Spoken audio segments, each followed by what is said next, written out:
Hi అండి, welcome to విఆర్1 sari hub. ఈరోజు అయితే మనం గోవిందరాజ స్వామి గుడి ముందరున్న ఏనుగులను అయితే చూస్తున్నామండి.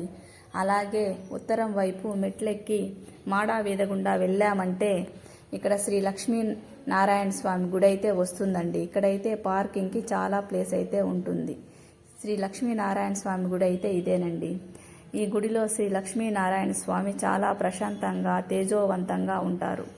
ఇక్కడైతే ఒక పురాతనమైన రావి చెట్టు ఉంది.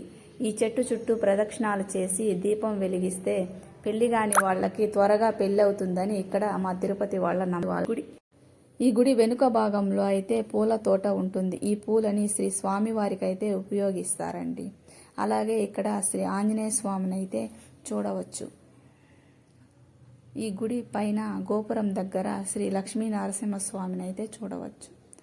ఈ గుడిని తిరుపతికి వచ్చిన ప్రతి ఒక్కరూ దర్శించుకొని ఆ లక్ష్మీనారాయణ స్వామి కృపను పొందవలేను. అలాగే ఇక్కడ